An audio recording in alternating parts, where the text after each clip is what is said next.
Assalamualaikum warahmatullahi wabarakatuh.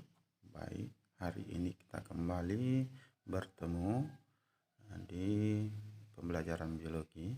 Bagaimana kabarnya anak-anakku sekalian? Semoga tetap sehat dan dalam lindungan Allah Subhanahu wa taala. Sekarang kita akan melanjutkan materi kita di mana kita sudah masuk dalam sistematika pelaporan, di mana sebelumnya kita sudah melakukan praktikum. Baik, adapun sistematika pelaporan, yang pertama ada judul, hari, tanggal, tujuan, ketiga, keempat landasan teori, kelima alat dan bahan, keenam prosedur kerja, ketujuh hasil pengamatan, kedelapan pembahasan, kesembilan kesimpulan, 10 daftar pustaka, dan yang ke-11 lampiran. Kita masuk ke pertama, judul. Judul biasanya berisi tentang judul percobaan yang akan kita praktikumkan. Kedua, hari atau tanggal, berisi mengenai kapan percobaan atau penelitian yang akan kita laksanakan. Misalnya, Senin 20 Januari 2020. Ketiga, tujuan, berisi mengenai tujuan yang akan kita capai dari percobaan atau penelitian yang akan kita laksanakan. Misalnya, dapat menentukan titik koordinat berat benda berbentuk luasan.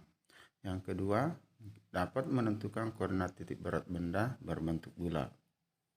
Keempat, landasan teori, berisi mengenai hal-hal yang melandasi percobaan tersebut. Misalnya saja kalian bisa melihat laporan praktikum fisika menentukan titik berat yang sudah saya tulis di sebelumnya. Laporan tersebut membahas lengkap mengenai landasan suatu benda tegar, keseimbangan, rumus-rumusnya, dan lain-lain. Pada landasan teori, jangan lupa menyebutkan dari mana Anda mengutip laporan tersebut. Misalnya Rahmat 2020 atau Ulta 2020. Anda bisa cek seperti gambar. Yang kelima, alat dan bahan. Terdiri atas dua pembahasan, yaitu yang pertama alat, berisikan alat-alat yang digunakan dalam percobaan. Ingat, alat bukan bahan.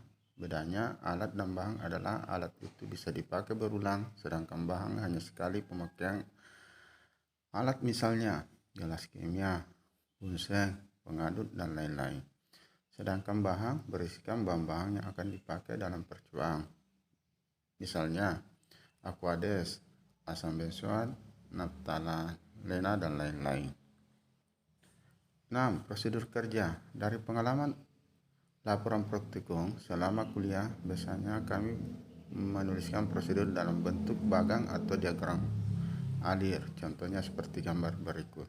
Coba perhatikan gambar yang ada di dalam video ini.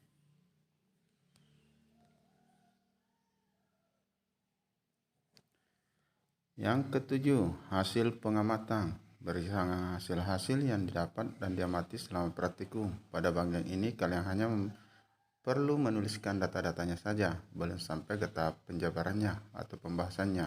Ya, data-datanya dimasukkan ke dalam tabel yang kalian buat sendiri. Berikut contoh seperti pada gambar. Coba kalian lihat contoh gambar yang ada di video.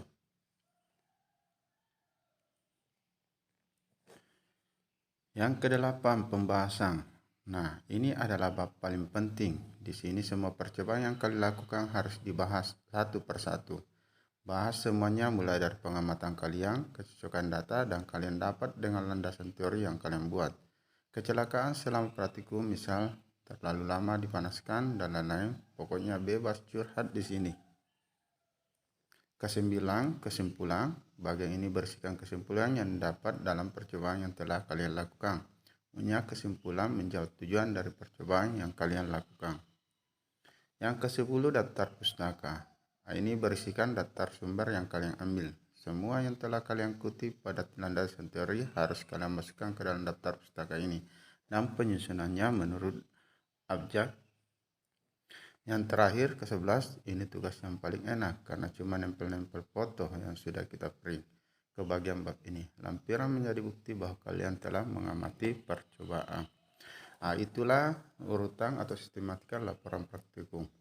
Bapak akhiri dengan ucapan alhamdulillahirabbil alamin. Assalamualaikum warahmatullahi wabarakatuh.